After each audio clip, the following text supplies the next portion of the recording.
The drums stopped before the bride price did. Plastic chairs scraped, lanterns flickered, and Auntie Obi's spoon tapped a pot. King, ting, silence! Then a voice at the gate split the night. Emeka Okoye, bring my money today! A policeman stepped in behind the creditor. Mama Ifeoma clutched her wrapper. Ada stood so still, even the kerosene flame seemed to bow.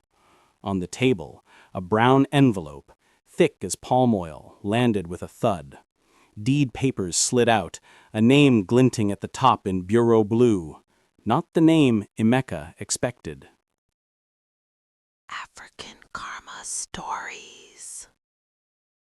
2 hours earlier, these siblings swore, over our dead body. Now the same mouths softened. Ada Biko, forgive us. If you think you know pride, wait till you see how truth walks into a room uninvited. Why would a family that refused a man be begging for the wedding to continue? Who put Mama's name on that land? And who's been paying the bills when nobody was looking? If you've ever watched a family meeting hijacked by ego, you already know this night won't end with music. It will end with a lesson. Before you judge them, come and see what they didn't know. Rewind with me. The courtyard in Abakpa Nike sweated with heat and expectation. Lantern light painted faces gold. Calabashes of palm wine sat on a low table beside plates of cola. Boys in singlets hovered by the window. Aunties in bright wrappers owned the front row of plastic chairs. Elders leaned on walking sticks, chin high, eyes sharp. Auntie Obi tapped her spoon again, and quiet rolled in like a small wave. The Ime Ego talk had started smooth. The list lay open, neat and long. Emeka cleared his throat and read figures as if announcing government budget. Nkem adjusted her gele, lips glossy, phone camera on standby for content. Brother Uchenna held his guideline booklet like a shield. Mama Ifeoma fanned herself, whispering prayers under her breath. Ada sat with her hands folded, eyes tracing the rim of the tray. At the doorway, Chidi kept to the shadows, respectful, steady, not trying to outshine anybody. When Emeka reached the part about items for the men of the kindred, his voice rose. "We cannot cheapen our sister," Nkem added, with a slow clap only she heard. A murmur floated from the corridor. Someone chuckled, "Self life no be love." Another replied, "Make them calm down, marriage no be campaign." The gate squeaked, footsteps. The creditor appeared first, ledger under his arm, eyes like a tax receipt. The policeman's uniform followed, quiet but loud enough to stop a drum. The talk snapped in half.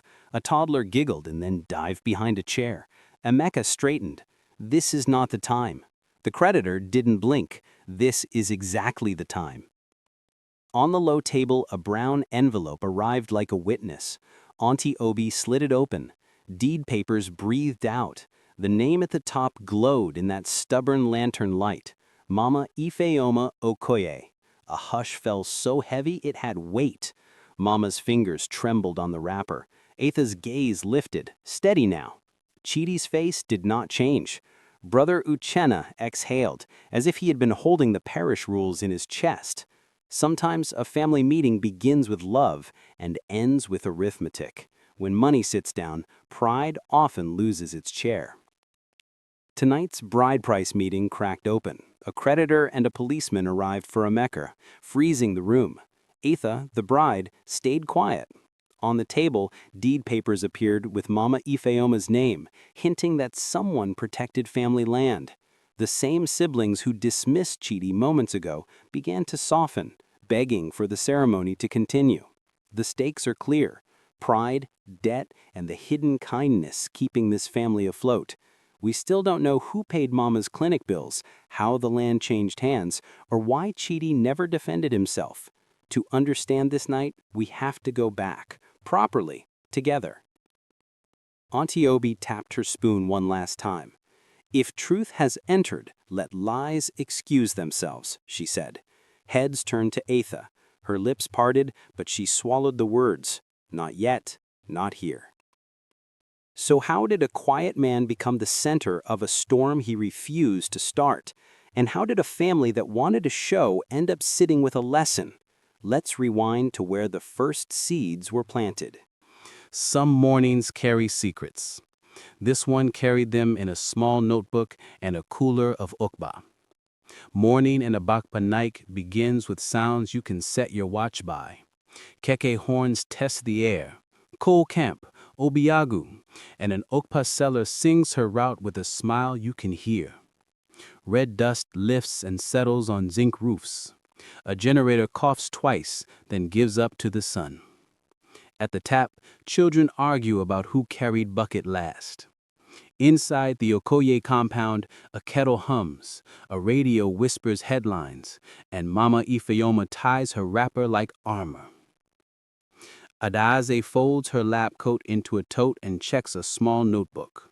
Rent reminder, Mama's BP refill, Emeka's transfer that still hasn't arrived, her own lunch she will likely forget to eat. She tells herself, Ego Claire, the way she always does, and steps into the day. On Ugwi Road, the diagnostic center smells of antiseptic and fresh paper. Ada labels vials with patient names that deserve careful hands. Quiet work suits her. She grew up reading rooms and lowering her voice so others could keep theirs high. When a patient says thank you, she smiles like it's a small secret they share. Mama Ifeoma carries a cooler to the junction. Okpa warm, Zobo chilled.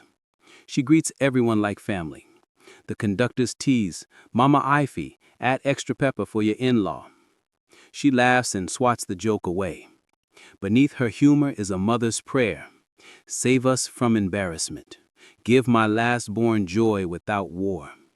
She wipes sweat with the edge of her wrapper and counts change twice, the way markets trained her, and grief confirmed. Her hands know the difference between coins and trouble even in the dark. Emeka arrives at the compound gate like a headline. Phone to ear, chest forward, first son walking as if the ground signed an agreement. He runs a two-car transport hustle and a public image larger than his balance. When people ask about marriage plans for Adaze, he says, we cannot cheapen our sister. And the courtyard nods, unsure if they have been warned or blessed. In his messages, an Ajo collector sends a polite reminder that is not polite at all. He arches his shoulders higher, as if pride can block a text. And Kim floats in after him like a caption. Soft light, soft life, and sunglasses even in the shade. She loves her sister truly, but she believes love must perform to be real. If it is not fine, is it marriage? She jokes, even when no one laughs. Her slow clap is a punctuation mark only she can hear. She scrolls past a photo of a glittering hall and whispers, goals. Chidi passes by the street that morning, unseen by most.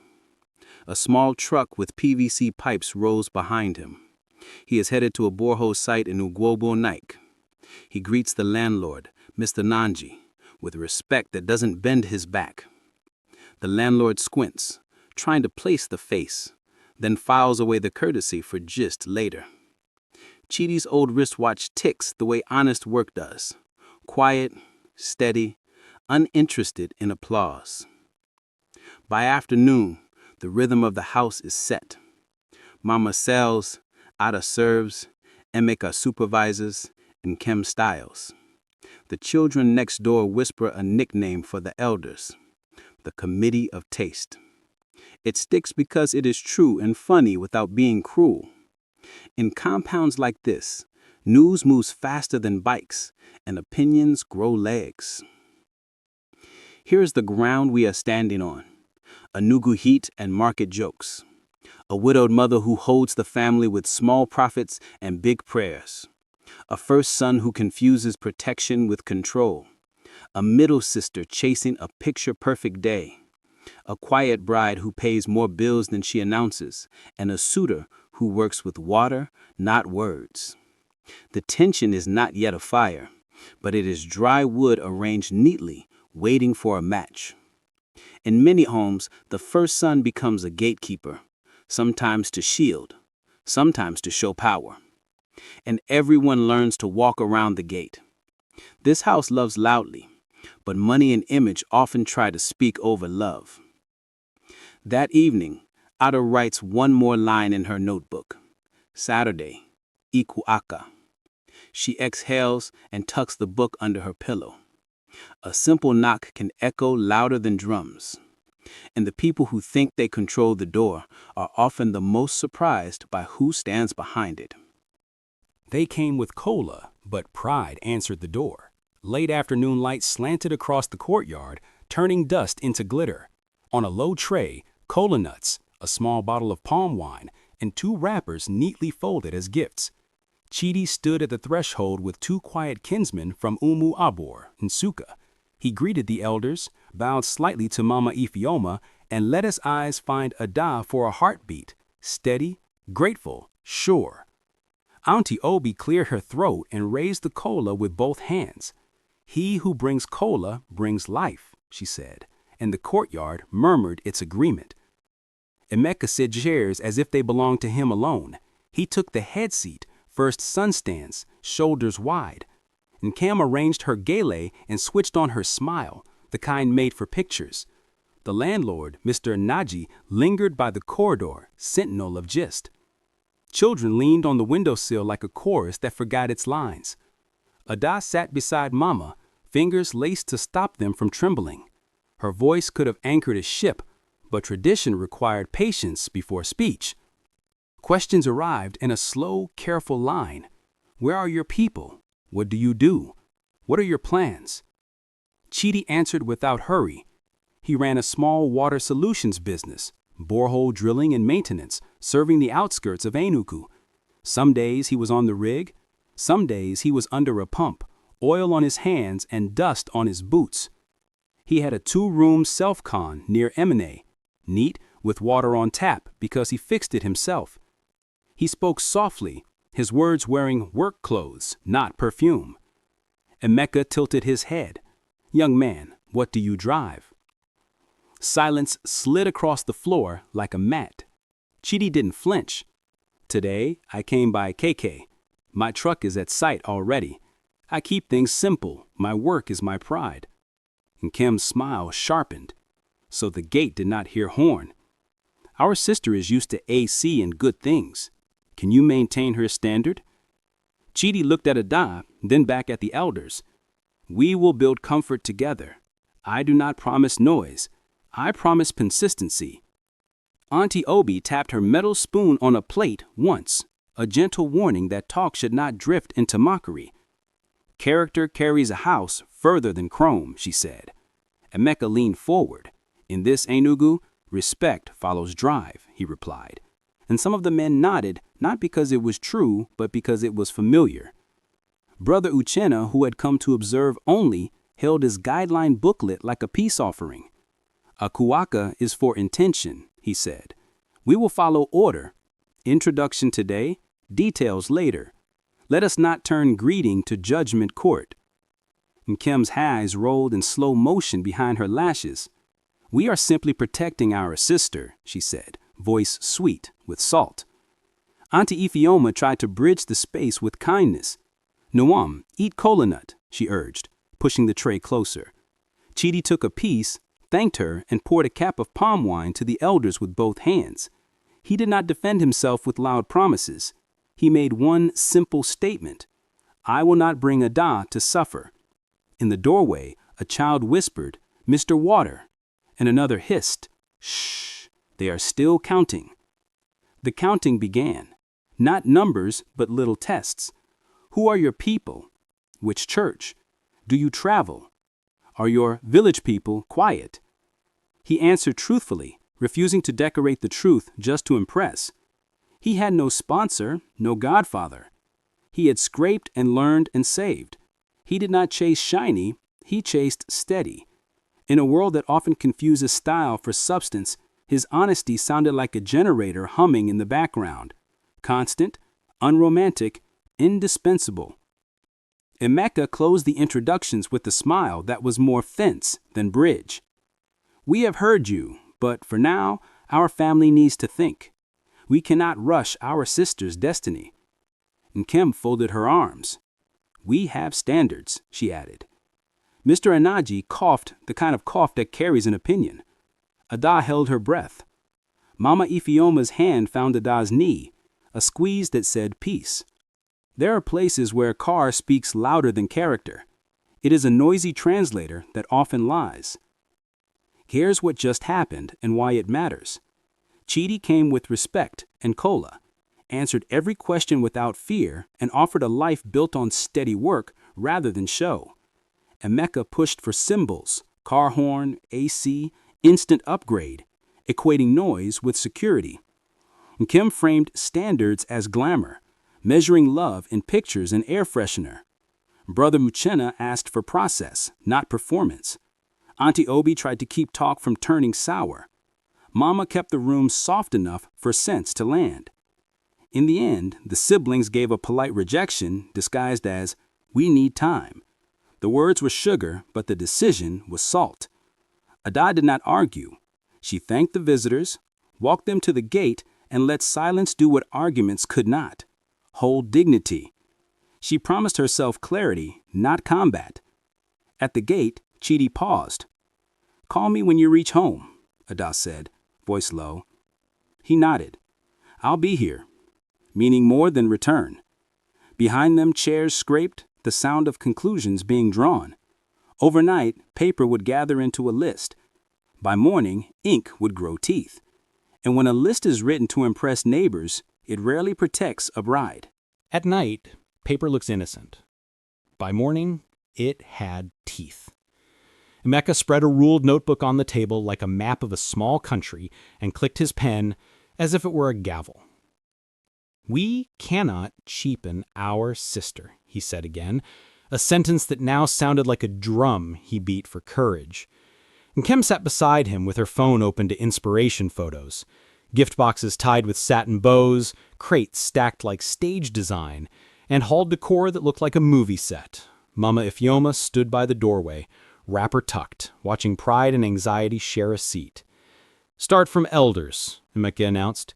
He wrote, "Cola nuts, bitter cola, alligator pepper." "Fine. Tradition wears those items like truth." Then his pen picked speed. 1 fat goat, 2 big rams, 50 tubers of yam, 20 cartons of malt, 24 crates of assorted drinks, appearance fee for the men of the kindred, fuel money for uncles traveling within town, entertainment levy for youths, sound check for the hired band. Nkem leaned in, eyes shining. "Add cash for bridal glam and a generator. Noise must not embarrass us." Emeka nodded, adding figures that climbed like a ladder to nowhere. Brother Uchenna arrived quietly, guideline booklet under his arm, the way order walks into a room without siren. "Good evening," he greeted. "I heard you're drafting. Remember, the parish encourages modest lists now. We're trying to remove burdens that chase love away." He laid the booklet on the table. Auntie Obi joined, spoon in hand like a small staff of office. "Our town union also reduced items last meeting," she said. "These days, we don't count like soldiers preparing for war. We count like families choosing peace." Emeka smiled politely, the kind of smile that agrees on the face and disagrees in the hand. His pen didn't slow. He said, "We will consider," writing appreciation for mothers and a figure that made Mama flinch. "Nkem, how many boxes for Asuebi?" She brightened. 10. No, 12. We need options for content." She scrolled and slid the phone across, lace shimmering, head ties higher than common sense. Mama pressed her palm to her chest. "Children, don't turn this thing to competition. If love is inside, ceremony will be fine even with small money." Nkem kissed the air. "Mama, relax. Soft life is not a sin." Outside, the landlord, Mr. Naji, perched on his stool and listened with the corner of his ear, collecting gifts like rent. Children turned the corridor into a runway and chanted a new nickname, Committee of Taste, before sprinting away. Ada came home from the clinic late, took the list gently, and read with her eyebrows, not her lips. She saw the ink for what it was, calculation dressed as culture. Some items made sense, like seeds of family plants. Others smelled like debts looking for a ride to the wedding. She did not argue. She placed the notebook back, like it could break, and looked at Mama. In that glance, mother and daughter passed one thought. If a list begins to solve old problems, a marriage begins with new ones. Here's what this paper now carries, and why it matters. The list started with true tradition, cola, prayers, elders' honor, then pride and performance climbed aboard. Emeka is padding figures to raise cash and mask pressure from his Ajo circle. Appearance fees and fuel money are not blessings. They are bandages on private wounds. And Cam is styling a dream wedding for the camera, not the couple, adding boxes and glitz that cost more than they comfort. The parish and town union have both urged moderation, but their polite warnings slide off Emeka's smile. Mama wants dignity without debt, and Ada can read the difference between culture and fundraising. If Chidi accepts this list as written, peace will be expensive and short-lived. If he questions it, pride will shout louder than reason. Either way, the stage is set for a meeting where money tries to referee love, and love will need a louder voice. By dawn, Emeka had a second copy made at the business center, stamped for seriousness. Tomorrow, we go to Adbete to start buying, Kem said, gleeful, already posing with invisible bags. Ada tied her scarf tighter, as if keeping her thoughts from spilling. The landlord cleared his throat like a town crier. Somewhere in the distance, a drilling rig coughed to life. Water knows how to find a path. Paper, too, finds the hands it will expose. Tomorrow's market will test which one speaks louder. Ogbite arrives in your nose before your feet. Fried akara, hot engine oil, new fabric dye, ripe tomatoes stacked like metals, fine lace, original, no be China. Madam, taste this pepe, it go wake your destiny. Keke horns peck the air, drummers test skins, a hawker sings, pure water, 50 naira, cold like quarrel. The market is a movie that never shouts, cut. Enkem enters like a soft light filter, sunglasses perched, phone camera ready. Emeka leads with the list folded in his fist, chest first, calculator brain already adding appearance fee to everything he sees. Mama Ifeoma walks behind, wrapper tied tight, eyes measuring cost and cents, not sparkle. Ada stays close to Mama, quiet as a shoulder, absorbing noise the way water swallows dust. They stop at a lace stall, bolts of fabric glitter like arguments. The trader smiles wide. Sister, see this one, Lagos Island latest. If you wear 'em, son go greet you personally. And Kem gasps. Perfect. Emeka clears his throat. How much? 150. 150 what? Mama blinks. 1,000, the trader says, brave. And Kem nods as if signing a peace treaty. Mama touches the cloth. Fine, she admits, but this shine fit blind usher. A neighboring trader leans in with a grin. Auntie, in a wedding you want do, or you want direct music video? Laughter ripples. Another adds, if clock do shout, husband no go hear wife. And Kem smiles, unfazed. We want content, she says.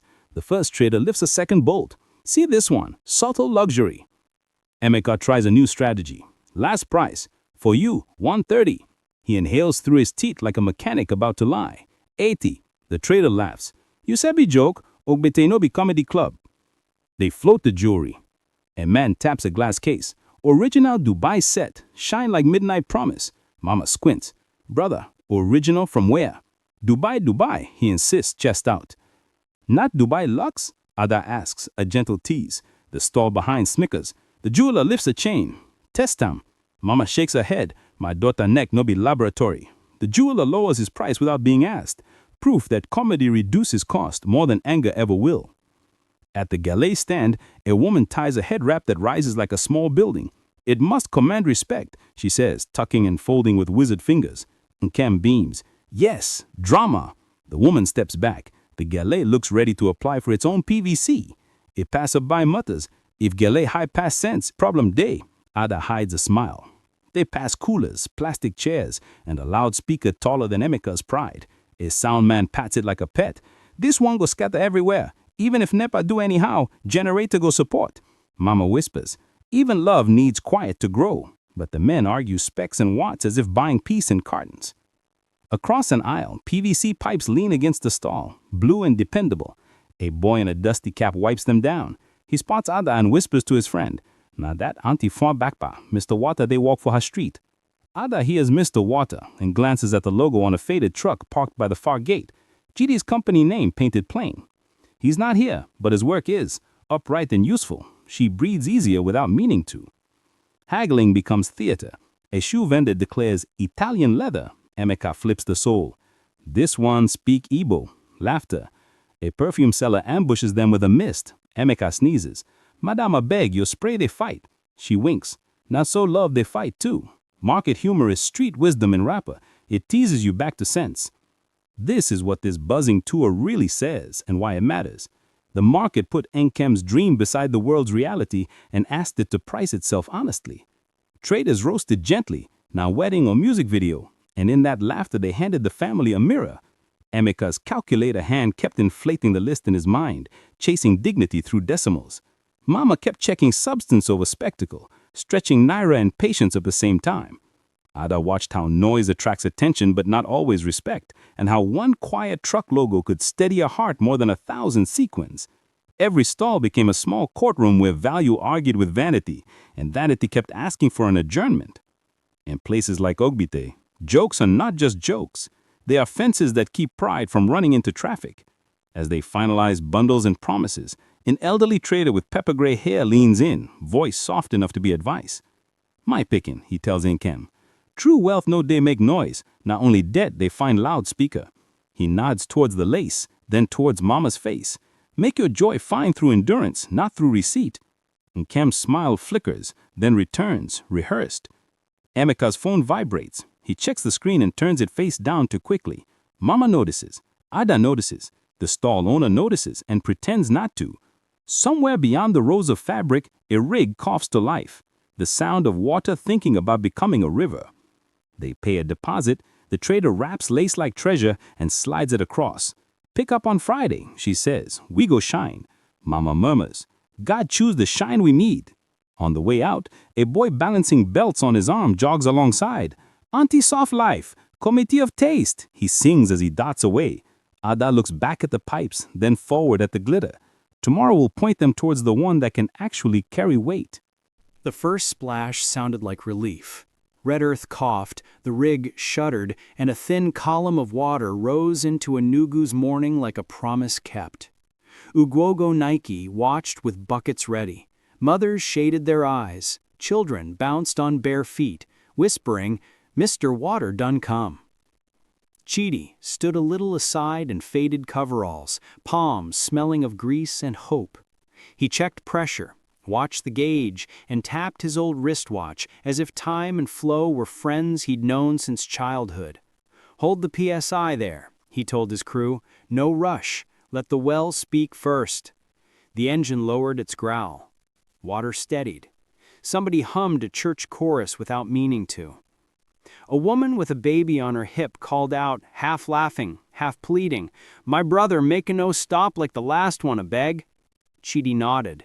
We go flush 'em well. By evening, he go clear. He meant the water and the worry.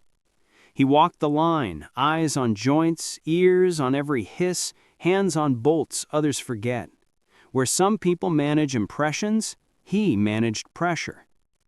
His crew chief, Bala, wiped his forehead. Oga, make we carry banner today, free of viter.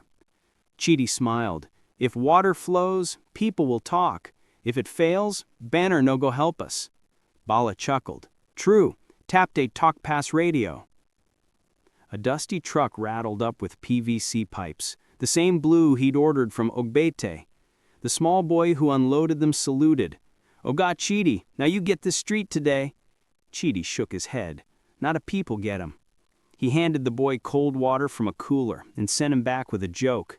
When the first clean gush came, clearer now, sweeter, the women cheered, and one old man lifted both hands to the sun. God done shame dryness, he said. Laughter held a breath of tears. By noon, Chidi's cracked phone vibrated with messages he did not rush to read. One was from a parish clinic admin, account details, monthly meds top-up. He typed a figure, added a simple note, for the needy, and pressed send without attaching his full name. Another ping came from a school. Sir, borehole maintenance. He replied, Tomorrow, early. He kept his voice the same in every message, steady, respectful, short. On the way back through Abakpa, his truck slowed by a familiar compound. The landlord, Mr. Nanji, waved him down with urgency and gist in the same breath. "Pump dey misbehave. Since yesterday, it dey cough like old man." Chidi parked, unrolled tools, and knelt by the stubborn machine. 10 minutes of listening, 2 turns of a wrench, 1 replaced seal, and the pump cleared its throat like a choir leader. Water answered. "How much?" the landlord asked. Chidi wiped his hands. "Leave 'em, not small thing." Mr. Nanji grinned. "This your small thing's big past talk." From the corridor, kids chanted softly, "Mr. Water, thank you." He avoided photos. When a bystander tried to film, he lifted a hand with a smile. "I beg, let the borehole be the star."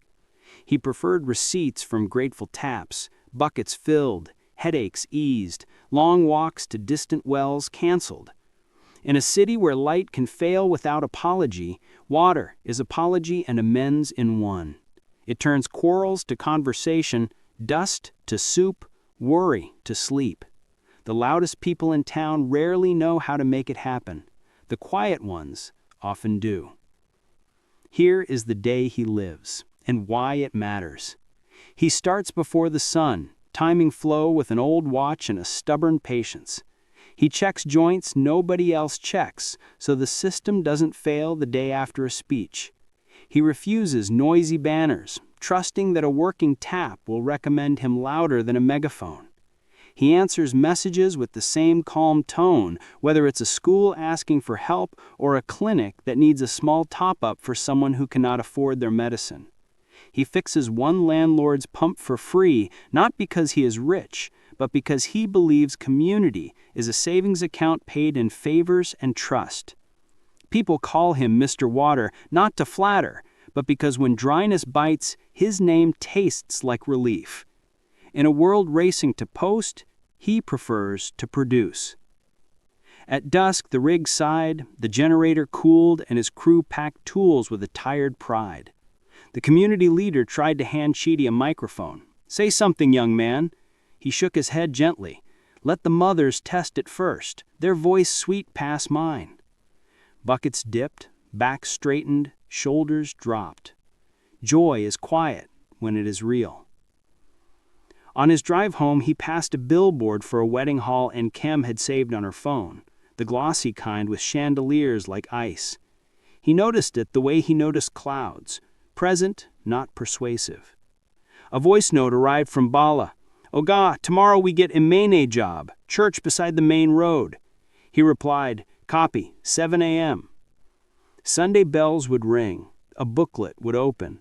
Someone who loved order would try to guide people who loved volume. At the next junction, a keke slowed by his truck.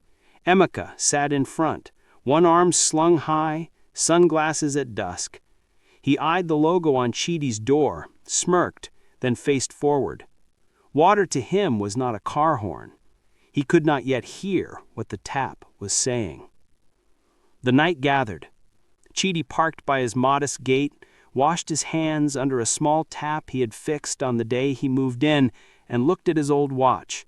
There was time to rest. There was also time to keep a promise no one knew about.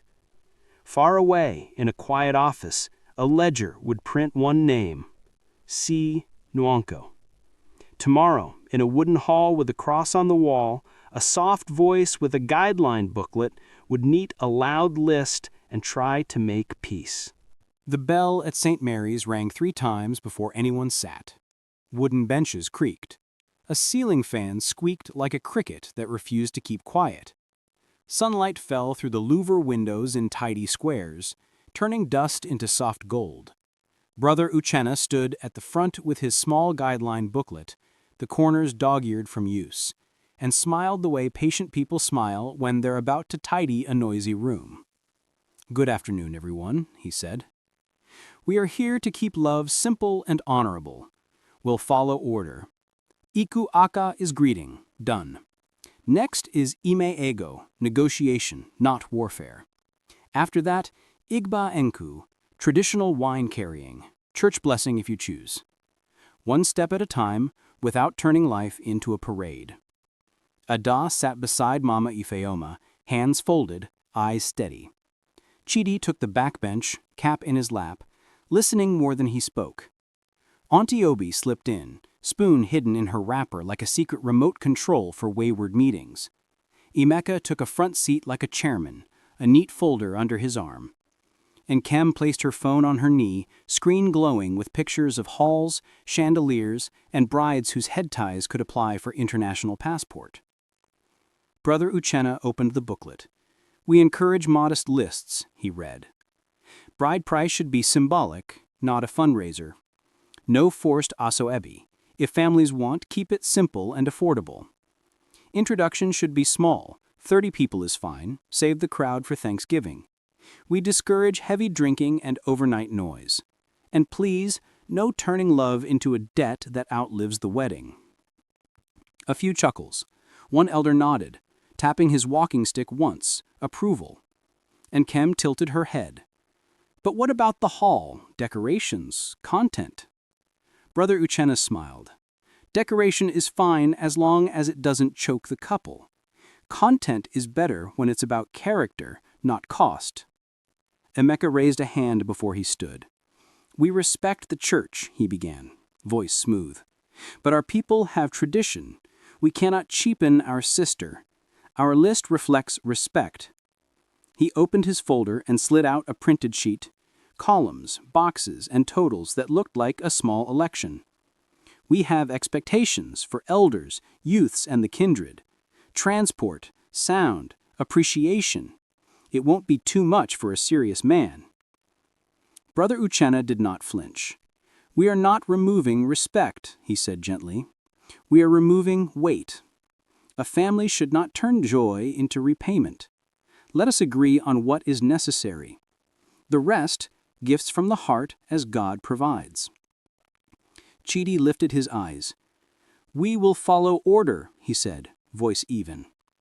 "I do not promise noise, I promise to do what is proper within my strength." The room considered him anew. Not flashy, not defensive, just steady. Auntie Obi finally freed her spoon and tapped it once against her palm, the church version of a gavel. "If water is enough, don't use palm oil to drink gari," she murmured, earning a ripple of laughter that dissolved a pocket of tension. Mama Ifeoma breathed easier. "Make we do it with sense. I want peace I can afford." Nkem half whispered to Ada, "Just one chandelier, a beg." Ada's mouth twitched. "Let light come from good decisions," she said quietly. Mr. Nanji, the landlord, who had wandered in like a curious cat, whispered to the next bench, "This church gets sense past many budgets." Brother Uchenna walked them through timing. Ime Ego should happen at home or a modest venue. Invite the people who matter. Keep receipts simple. Let the prayers be the longest part of the night. Igba Enku, wine carrying, can be beautiful without an army of ushers. If families want to support, they can help the couple set up a home rather than sponsored loudspeakers. He closed the book softly. Process protects peace when egos get hot. Here's what the room agreed to, and why it matters. The church laid out a path that honors both faith and culture without turning the couple into a project. Bride price is to bless, not to buy status. Asoebi can be joy, not pressure. Introductions small, negotiations respectful, wine carrying graceful, prayer central. Emeka argued for respect coded as cost and crowd, a shield for his image, and a shortcut to solve private money problems. And Kem pressed for aesthetics, hall, decoration, the look of it all. Mama sided with moderation, not because she disliked beauty, but because she preferred laughter that wasn't borrowed.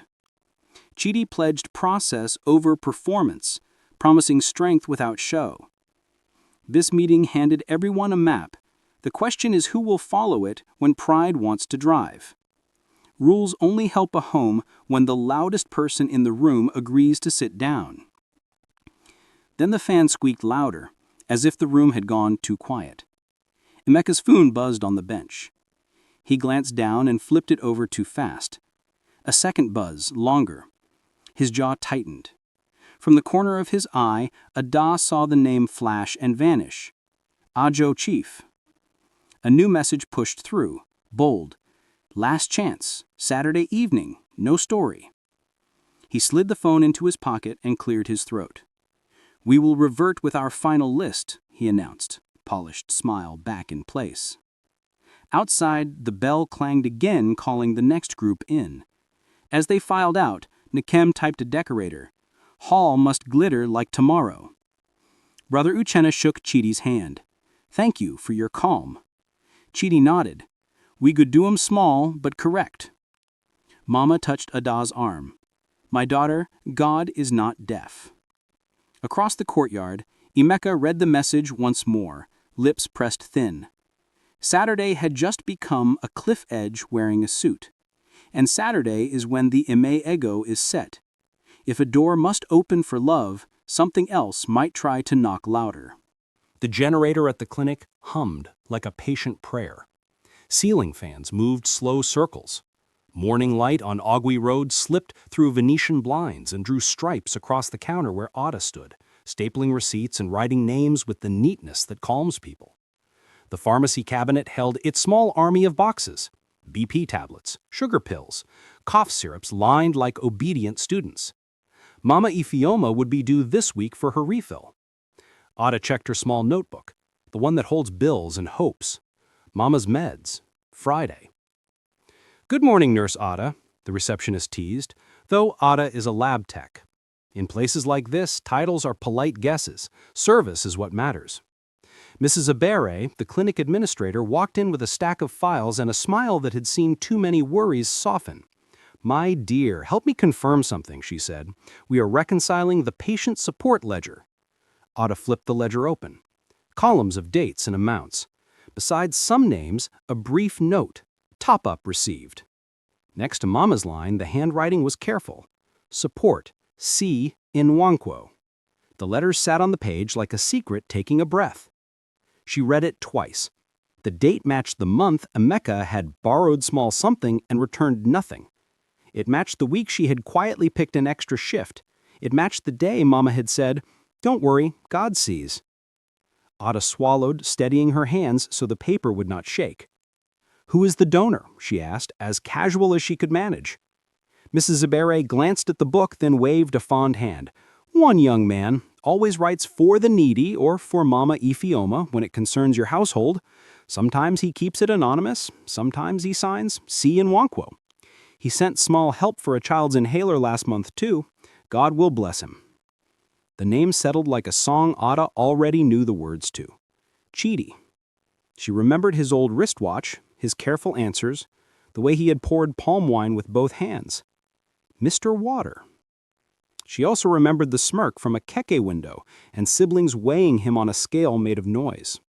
Her chest warmed and tightened at the same time. She didn't want to leap to conclusions. Nwankwo is a common name, but the transfer note, the way the clinic phrased "for Mama Ifioma," the dates lining up with her own overtime, it drew a straight line through her doubt. "Do you have his number?" Ada asked. Mrs. Abere shook her head. "We just see the name when the alert enters. Sometimes he calls the front desk and says, 'Check Mama Ifioma's bill, add small.' He always refuses recognition. In this Enugu, people like fanfare. That one likes peace." A woman at the counter counted coins slowly for cough syrup. Ada slid a small discount without making a speech. The woman wept softly, surprised by gentleness. "Thank you, my daughter." Ada nodded. Inside, a thought knocked. If love is real, it pays bills without collecting applause. It buys quiet where people live loud. At lunchtime, Ada took Mama's card to the pharmacy. 2 packs, she said. The pharmacist checked the system. "There's a balance you don't need to pay," he announced. "Your Good Samaritan cleared it last night." Ada held back a smile that wanted to run. "Please print the receipt for our record."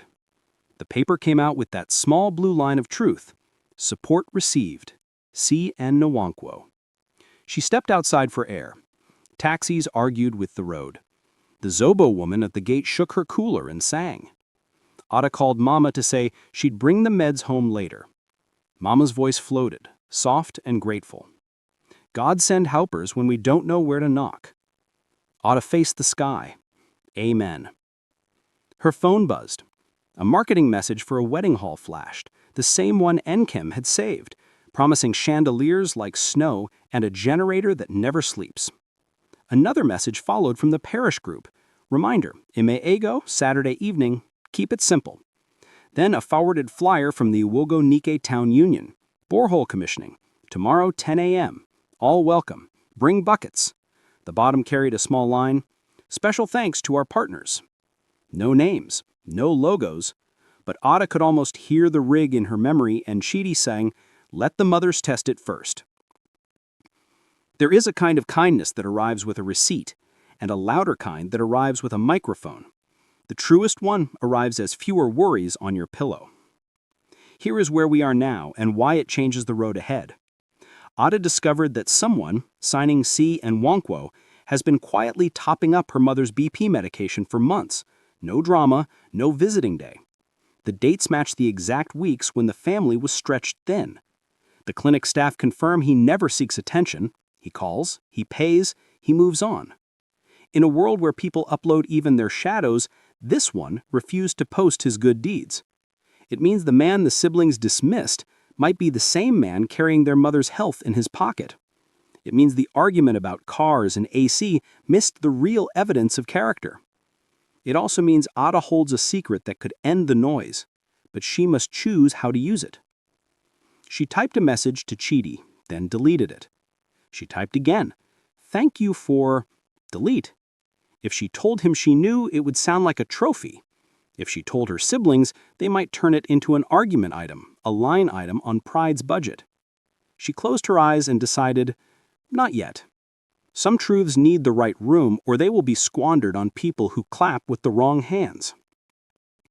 As she returned to the counter, two women from Uwogo came in laughing with relief.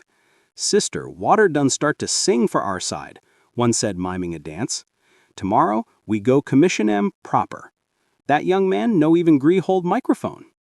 If him no want talk, we will talk for him." Ada smiled slow. "Please fetch extra for your neighbors," she said. They promised. On her way home, buses shouted routes into the wind. She tucked Mama's meds into her tote and held the thought like a small flame cupped from breeze. Tomorrow, the town will speak, and the water will make its own announcement. The question is whether Ada will stand at the edge of the crowd and listen, or step forward and let truth do what pride could not. They tied a blue ribbon around the pump like it was a proud graduate. Under a small canopy, a drum rested on one leg, waiting for the first shout. Buckets formed a bright semicircle, yellow, blue, red, held by hands that had learned to queue for water longer than they ever queued for votes. 10 o'clock sharp, the flyer had promised. By 9:30, Ugwogo Nike was already humming. Ada came with Mame Feoma, both wearing simple wrappers, both holding their own buckets, because gratitude feels better when it has weight.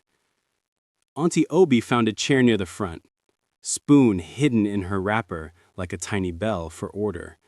The landlord, Mr. Naji, appeared as if sent by the spirit of Gist, phone in hand, camera already on. Children hovered like bees near a sweet thing, ready to shriek at the first splash. Chidi stood at the edge of the crowd, cap low, hands clean for once. Bala and the crew hovered by the control box, eyes on the gauge like choir members watching a conductor. The town union chairman lifted a microphone that squeaked, then cleared its throat.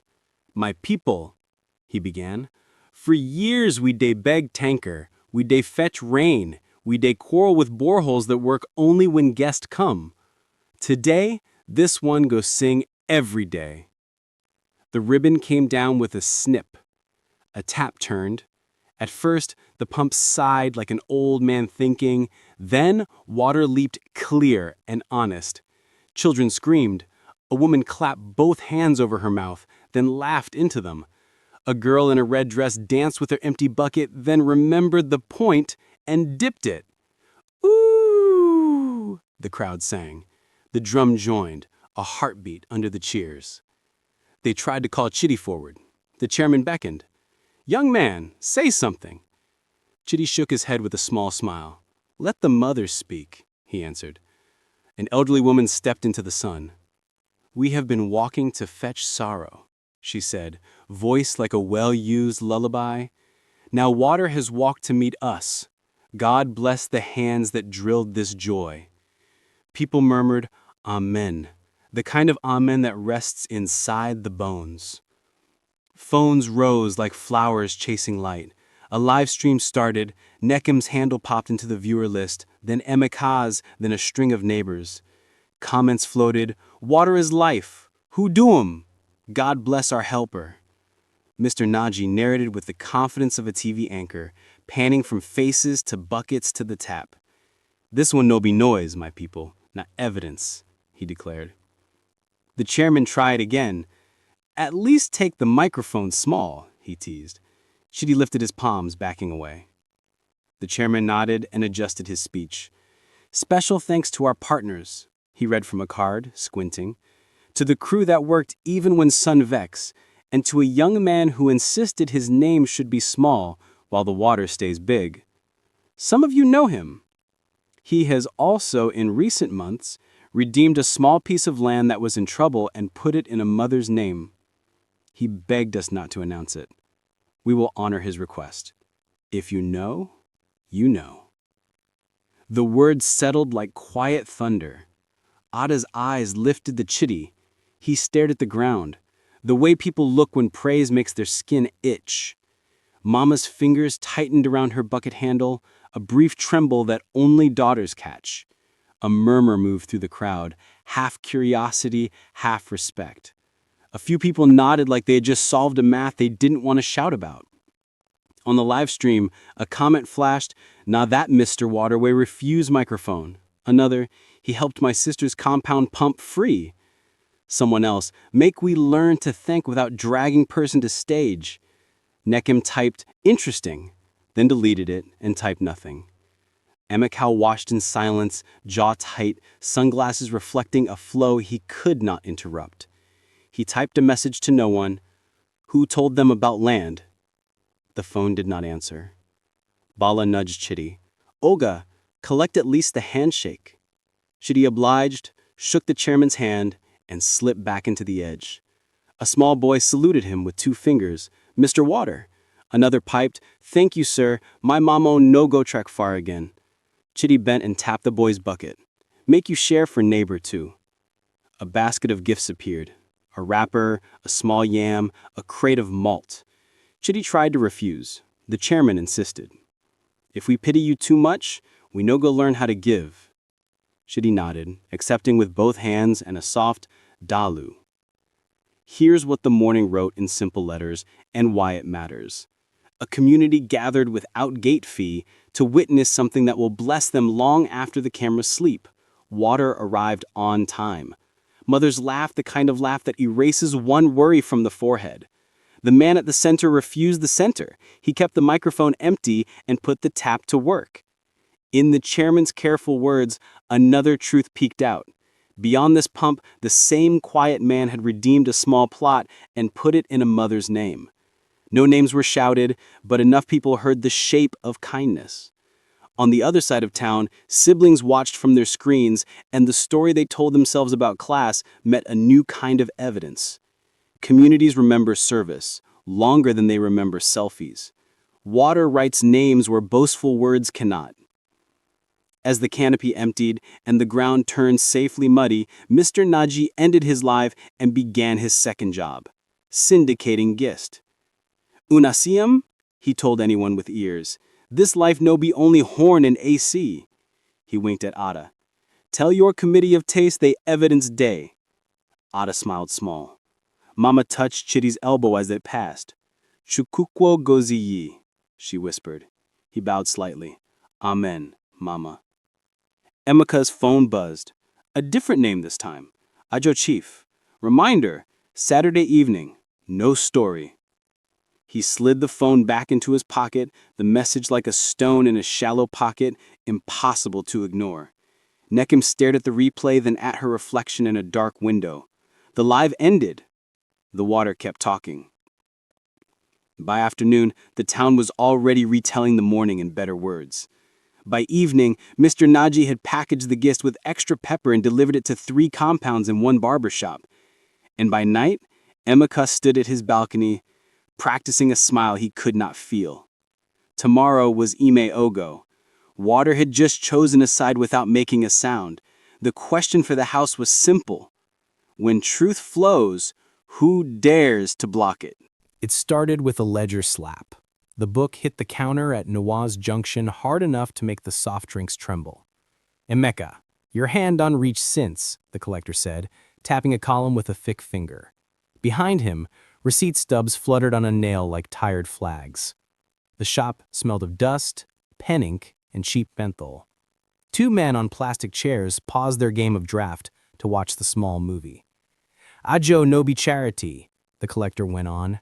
You collected early round. You've missed 3 payouts. Saturday evening, we are coming to your house. If money no show, we go escort you to station. Make we no quarrel for road. Emeka laughed a dry laugh that didn't reach his eyes. Chairman, calm down. Small setback. I go settle you Monday. The collector didn't blink. We don't hear Monday since Monday was born. Saturday is fine. People go day your compound. Evidence go plenty. He closed the ledger like a verdict. Someone coughed. Someone else muttered, creditor love crowd. Outside, heat pressed down. Emeka walked fast, phone buzzing in his pocket like a trapped wasp. He didn't look. He couldn't. Instead, he called Nkem. Make that decorator double the flowers, he ordered. We go show them tomorrow. Nkem squealed. Yes, I told you. He ended the call and finally checked the message. Ajo Chief. Reminder, Saturday, 8 p.m. No story. He slipped the phone back, face set the way people set their jaw when the truth has teeth. Back at the compound, an envelope waited under Mama Ifeoma's name. Brown, neat, stamped from a small law office by the motor park. Auntie Obi dropped it, the landlord said, hovering with gist. From community secretary. Mama wiped her hands and reached, but Ada got there first. Let me keep it safe, Mama. She slid a thumb under the flap, then stopped. Your name is on it, she said, handing it over with both hands. Mama opened the envelope slowly, the way people open letters that can change the temperature of a room. A paper slid out. Typed lines, blue stamp, signatures. Deed of assignment. Grantee, Mrs. Ifeoma Okoye. Assignor, the Eziani family. Consideration, paid in full. Ada's breath caught. Mama's eyes glistened. Who did this? She whispered. The letter attached was brief. On humanitarian grounds, at the request of a concerned party, the outstanding balance on the family plot has been settled. Kindly visit to complete thumbprint and collect final copies. No donor named, just a kindness with legal grammar. Emeka returned in a gust of cologne and stress. He spotted the paper and stretched a hand. What's that? Mama folded it to her chest. My business. His jaw twitched. He forced a smile. Anything for the family is my business. Ada stepped between them with a soft tone. Mama will brief us after meeting tomorrow. Emeka looked from mother to sister, then gave a laugh too short to be joy. Fine, tomorrow. Ada guided Mama to the bedroom. If this paper comes out too early, it becomes a trophy, she said quietly. Mama nodded. And trophy day attractif. They tucked the deed back into the envelope and slid it inside Mama's metal trunk, the one that has outlived seasons and secrets. Evening crawled. Nkem floated in with sample ribbons on her wrist and a phone full of glitter. The decorator said if we add a walkway of candles... She noticed the tight air and lowered her voice. What happened? Emeka waved it away. Nothing. Focus on tomorrow. He dialed the number he shouldn't, promised money he didn't have, and paced the corridor like a man rehearsing courage. Ada stepped out to the balcony, needing air that didn't carry the smell of worry. Mr. Mani leaned on the rail, already packaging headlines. Tomorrow goes sweet. Church say, make you not keep him small. Make you not hear churcho. Ada gave a small smile. We will try. He lowered his voice. And tell your brother say market no day respect chairman when money no show. Her phone buzzed. A message from the clinic. Support received, si non quo. She closed her eyes a second, gratitude, not surprise. Another message pinged from the town union. Reminder, Mama Ifeoma to thumbprint deed papers next week. She looked back at Mama's window. Some gifts stay safest when only two hearts hold them. At a roadside kiosk, Emeka met the collector again, desperate enough to try a second negotiation. He bought a bottle of bitters to soften the talk. Chairman, take this. Make we fix Monday. The collector pushed the bottle back with a polite smile that said the matter had moved beyond bitterness. We know they drink default. We go come. If you get reason, you go explain 'em for everybody. If you get money, you go pay. Simple. He walked home in a bubble of his own noise, blaming the economy, the government, the devil, the neighbor's rooster, anything but his choices. Pride is a soft pillow that refuses to let a man wake up. Here's what the clock is saying and why it matters. The Imego is set for Saturday evening, elders, prayers, lists, plastic chairs, songs ready. At the same hour, Emeka's Ajo debt has matured into public action. The collector is coming with witnesses and, if needed, a policeman. Creditors love crowds because shame is cheap and effective. While a brown envelope has arrived with a deed in Mama Ifeoma's name, proof that someone redeemed the family plot quietly and completely. No donor is named, but the pattern points to the same quiet man the siblings dismissed. Ada and Mama choose to keep the paper tucked away until the right moment to avoid turning a rescue into a performance. Two clocks are ticking towards the same door. One carries tradition and pride, the other carries debt and law. When they knock together, something must give. Night settled on zinc roofs. The generator coughed, then caught, and Kem practiced a head tie in the mirror until it stood like a promise. Mama whispered a psalm. Ada packed cola and palm wine on a tray, laying them as if they were a prayer. Emeka counted and recounted cash, then stopped when the numbers refused to make sense. He checked his phone again. Ajo Chief had sent one final line. We arrive 8 p.m. No noise. Just result. Ada stepped into the corridor and looked at the sky, black and close. In some towns, debt is a poor student of privacy. It always arrives during the loudest moments. Saturday came with the smell of stew and fresh worry. Chairs were set, lanterns tested. The gate creaked once, as if practicing. Somewhere outside, boots shuffled, a uniform cleared its throat, and a ledger tucked itself under an arm. The house held its breath. Who knocks? First, the elders with blessing, or the men with receipts? Lanterns threw soft circles on the courtyard sand. Plastic chairs lined up like witnesses. Cola, palm wine, and a plate of alligator pepper waited on a low table. The air carried stew, soap, and the nervous sweat of people who came to talk about love with calculators in their pockets. Auntie Obi tapped her spoon once. Ting, and the room remembered its manners. Prayers first. Elders blessed. May this home be a quiet river, one intoned. Then Emeka cleared his throat and stood like a chairman. He unfolded the list and let it flutter for effect.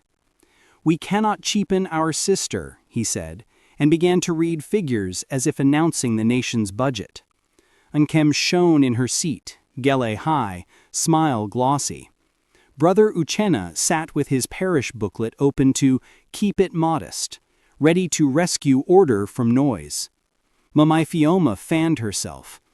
Ada kept her fingers laced, breath even. Chidi rose with calm, greeted the elders again, and set his offer with two hands. Respect in envelopes, not bravado in words. What I bring is honest, he said. What I promise is steady. The elders nodded. Emeka did not. With all due respect, he replied, this is not our standard. He glanced at Nkem. She folded her arms like punctuation. The room grew a second heartbeat. Murmurs, chair legs scratching sand. Auntie Obi tapped the spoon again.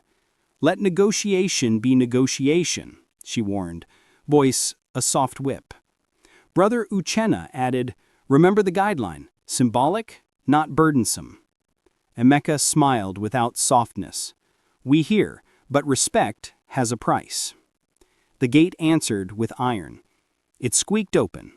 Boots crossed the threshold. A ledger spoke when it hit the table, thud, louder than any drum. The collector stood, tired eyes, tidy anger. Behind him, a policeman took his place like a full stop. Emeka Okoye, the collector said, voice flat as receipt paper. 3 rounds default. Saturday, 8 p.m. Today. We came as promised. Silence spread like cloth. A toddler squealed, then hid. Emeka stood, posture melting into excuses. Chairman, this is family matter. Come Monday. The collector didn't blink. We follow ledger, not feelings. Today is the day. The policeman cleared his throat. If there is money, pay. If not, we go to station. Simple. And Kem's smile evaporated. Mama's fan stopped mid-air. Mr. Nini, the landlord, hovered at the doorway like a radio turned low, eyes wide with gist. Some of the elders shifted in their chairs, the kind of movement men make when the breeze changes. Ada exchanged a glance with Mama. She reached into a simple tote and placed a brown envelope on the table, thick as palm oil. Before we drown in shame, she said quietly, let truth sit down too. Auntie Obi slid it open with steady hands. Deed papers breathed into the lantern light. The name at the top glowed in biro blue. Mrs. Ifeoma Okoye. A murmur rose and fell. What is this? Emeka asked, voice tight. The family plot, Auntie Obi answered. Redeemed. In Mama's name. Paid in full by a concerned party who refused to be announced. Ada's eyes lifted to Chidi. He looked at the ground. The collector peered without interest. We no collect land, we collect cash, he said, practical as thunder. Ada's voice carried without shouting. There are things you called respect that were only receipts. The man you dismissed has been paying Mama's clinic bills for months, quietly. He redeemed the land you lost in pride. He still came today with 2 hands, not 2 horns. Family, if we cannot recognize substance, let us at least stop punishing it. Emeka's mouth opened, then closed. Nkem stared at her hands, freshly manicured, suddenly useless. Brother Uchenna placed his booklet on the table like a shield. Let us end disgrace, follow process, and keep this house in peace, he said. The collector tapped the ledger again. Where is the money? He asked, not unkindly, not kindly either, just a man asking for what is due. Chidi stepped forward, slow. How much is the outstanding? The collector named it. Chidi nodded once. Bala, he called quietly toward the gate where a friend waited outside the compound. Send the transfer. His phone buzzed a moment later. He showed the alert to the collector. Check. The collector checked. He showed the policeman.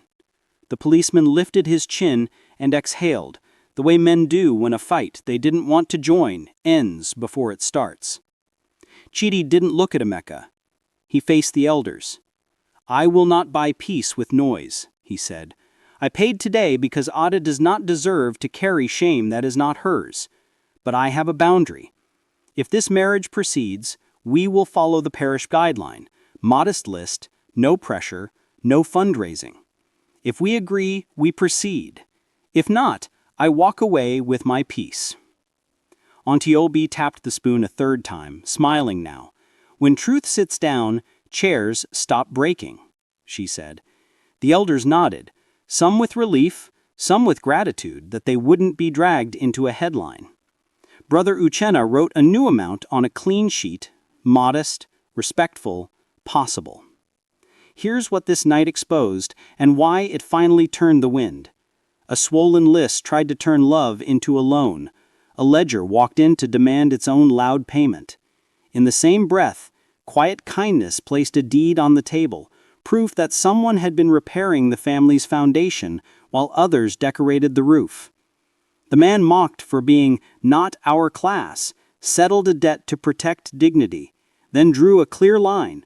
No debt weddings, no performance, only process. Pride bent its knee, and image stepped aside. The house remembered that blessings are light and burdens are heavy, and no marriage thrives under loads it did not choose. The collector closed his book. "Matter settled," he said. The policeman nodded once and melted back toward the gate. Mr. Nanyi exhaled so loudly someone laughed. Nkem wiped her eyes and hugged Mama. Emeka remained kneeling a beat longer, then rose and faced Chidi. "Thank you," he said, voice small, in the best way. "I will make it right." Chidi extended a hand. Emeka took it. "Then let us finish this properly," Brother Uchenna said. He read the paired list slowly, each item passing like a light breeze instead of a storm. "Do we agree?" Heads bowed. "We agree," the chorus answered. Ada turned to Chidi. He met her eyes, a smile almost there. In the corridor, a child whispered, "Mr. Water saved the day," and another answered, "Not truth, save A drum somewhere outside tested a polite beat, unsure if it was allowed to be happy again. Lanterns burned steady. The air felt lighter, as if the courtyard had opened a window no one could see. Tomorrow morning will not smell like trouble.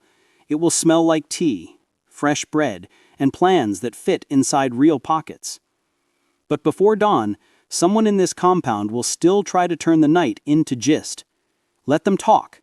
The house has chosen peace. Section 12 begins with the morning after, and a smaller party that somehow makes a bigger family. Morning arrived with the sound of a kettle, a rooster that refused to mind its volume, and a courtyard that finally exhaled. Lanterns had gone cold, faces looked new, without fear. Ada tied a simple scarf. Mama Ifioma hummed as she counted cups for Zobo. Emeka lifted chairs without announcing it. Nkem held a softer lace, the kind that lets a smile be the brightest thing in a room. Somewhere beyond the zinc roofs, St. Mary's bell nudged the city toward gratitude. The plan was modest on purpose. No convoy, no siren, no race to outshine shadows.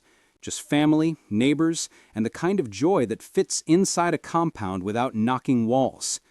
Brother Uchenna arrived early with his guideline booklet and a grin that felt like sunshine. "We will do it with sense," he said. Auntie Obi tucked her spoon into a wrapper again, not as a weapon this time, but as a small bell for celebration. Kids ran in zigzags, inventing games out of ribbons and empty cups, voices high with the relief every adult could taste. They set a low table, cola, palm wine, alligator pepper, and a bride price that fit inside a single envelope without straining its seams. The elders prayed long and loudly, the good kind of loud, calling peace into the new home one proverb at a time.